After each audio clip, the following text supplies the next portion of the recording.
അപ്പം 23-ാം തീയതി ഇന്നത്തെ ദിവസം നമ്മുടെ പോപ്പ് സ്റ്റോർ സ്റ്റാർട്ട് ചെയ്തിട്ടുണ്ട്. അപ്പം ബേക്ക്ഡ് ഗുഡീസ് സാധനങ്ങളെല്ലാം നമ്മൾ ഈവനിങ്ങിലേക്കാണ് വെക്കാൻ ഉദ്ദേശിച്ചിരിക്കുന്നത്. ഇപ്പം നമ്മുടെ സ്റ്റോറൊക്കെ സെറ്റ് ചെയ്തിട്ടുണ്ട്. നമ്മുടെ കൊച്ചുങ്ങളൊക്കെ റെഡി ആയിട്ടിരിക്കുകയാണ്. ഇന്ന് നമ്മൾ ലേറ്റായിട്ടാണ് സെറ്റ് ചെയ്തത് സാധനങ്ങൾ. ഇന്നിപ്പം നമ്മൾ വേറെ ആരും ഇല്ലായിരുന്നതുകൊണ്ട് നമ്മൾ കുറച്ച് സമയം എടുത്തു സെറ്റ് ചെയ്താനൊക്കെ. അപ്പം നാളെ നമ്മൾ 24-ാം തീയതി നാളെ നമ്മുടെ സ്റ്റോറില്ല. ഇനിയുള്ളത് ഞായറാഴ്ച ദിവസം ഉച്ച കഴിഞ്ഞുണ്ട്, തിങ്കളാഴ്ചയുണ്ട്. അപ്പം ഇതുവരെ വന്നിട്ടില്ലാത്ത ആളുകൾക്കൊക്കെ എത്രയും പെട്ടെന്ന് വരാം, സാധനങ്ങളൊക്കെ പർച്ചേസ് ചെയ്യാം. നമ്മളപ്പം ഇന്ന് കഴിഞ്ഞ ദിവസം ബില്ല് ചെയ്യാത്ത കുറേ സാധനങ്ങളൊക്കെ ഇന്ന് പ്രൈസൊക്കെ ഇട്ടിട്ടുണ്ട്. അപ്പം ജൂക്കുട്ടിയാണ് നമ്മുടെ രൂപകലയുടെ സെഷൻസിലുള്ള സാധനങ്ങളെല്ലാം, ഓർണമെൻറ്റ്സും സാരിയൊക്കെ മാനേജ് ചെയ്യാൻ വേണ്ടിയിട്ട് നമ്മൾ ജുവലിനെയാണ് ഏൽപ്പിച്ചിരിക്കുന്നത്. ജുവലാണ് ഇപ്പോൾ രൂപകലയുടെ ബാഡ്ജൊക്കെ വെച്ച് ആ സെക്ഷനിൽ കൈകാര്യം ചെയ്യുന്നത്.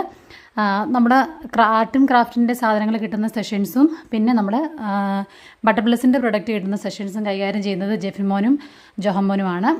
അപ്പം ഓർണമെൻറ്റ്സ് ഒക്കെ ഉണ്ട്. അപ്പം നമ്മൾ ഓൾമോസ്റ്റ് കുറേ ഓർണമെൻറ്റ്സ് ഒക്കെ നമ്മൾ കഴിഞ്ഞ ദിവസം ഉണ്ടായിരുന്ന ഓർണമെൻറ്റ്സ് ഒക്കെയാണ് കൂടുതലും ഉള്ളത്. അപ്പോൾ നമ്മൾ ഇന്ന് ബേക്കിംഗ് സെഷനിലോട്ടുള്ള കുറേ സാധനങ്ങൾ ഈവനിങ് ചെയ്യണമെന്ന് ആഗ്രഹിക്കുന്നു. അപ്പോൾ വരാത്തവരൊക്കെ വരിക, വന്ന് കാണുക, കുട്ടികളെയൊക്കെ പ്രോത്സാഹിപ്പിക്കുക. സാധനമൊന്നും വാങ്ങിച്ചില്ലെങ്കിൽ നമുക്ക് വിസിറ്റ് ചെയ്ത് ഇത് നടക്കുന്നത് എങ്ങനെയാണെന്നൊക്കെ കാണാം. നമ്മുടെ വീടിനടുത്തൊക്കെ തന്നെ നടക്കുന്ന കാര്യങ്ങളാണല്ലോ. അപ്പം സ്ഥലം ലൊക്കേഷൻ റാന്നി ഇടമുറിയാണ് ഞങ്ങളുടെ സ്ഥലം. അപ്പം ഇടമുറി നിയർ, ശരിക്കും പ്രോപ്പർ പ്ലേസ് പൊന്നമ്പാറ എന്നാണ് ഈ സ്ഥലത്തിൻ്റെ പേര്. അത്തിക്കയും ആ ഭാഗത്തിൽ ഉള്ളവർക്കൊക്കെ നമുക്ക് ഈ സ്ഥലം ഫെമിലിയർ അടി ലൊക്കാറ്റിലുള്ള പരിചയമുള്ളവർക്കൊക്കെ ഇവിടെ വന്ന് നമ്മുടെ വീടിൻ്റെ മുറ്റത്ത് തന്നെയാണ് ഇത് സെറ്റ് ചെയ്തിരിക്കുന്നത്. കാണാൻ ആഗ്രഹിക്കുന്നവർക്കും സാധനങ്ങൾ പർച്ചേസ് ചെയ്യാൻ ആഗ്രഹിക്കുന്നവർക്കൊക്കെ വരാം. അപ്പം മറക്കണ്ട, നാളെ നമുക്ക് സ്റ്റോറ് ഇല്ല. ഇനിയുള്ളത് ഞായറാഴ്ച ദിവസം ഉച്ച കഴിഞ്ഞും പിന്നീട് മൺഡേ ആണുള്ളത്.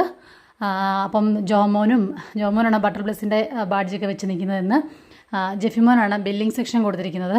അപ്പം ഇന്നവർ കുറച്ചുകൂടെയൊക്കെ കാര്യങ്ങളൊക്കെ ചെയ്യാമെന്നൊക്കെ കുറച്ചുകൂടെയൊക്കെ ഇന്നലത്തേതിനെക്കാട്ടി കൂടുതൽ ഏകദേശം അവർക്ക് ഐഡിയ കിട്ടിയിട്ടുണ്ട്. എങ്ങനെയാണ് ഓരോ സാധനങ്ങളുടെ പ്രൈസ് എങ്ങനെയാണ് മാനേജ് ചെയ്യേണ്ടതെന്നൊക്കെ കുറച്ചൊക്കെ അവർക്ക് മനസ്സിലായിട്ടുണ്ടെന്ന്. അപ്പം ഇന്ന് മഴയൊക്കെ ഉണ്ട്, എന്നാലും വീട്ടിലിരിക്കുന്നവരൊക്കെ അടുത്തുള്ളവർക്കൊക്കെ വരാം, വന്ന് കാണാം സാധനങ്ങളൊക്കെ.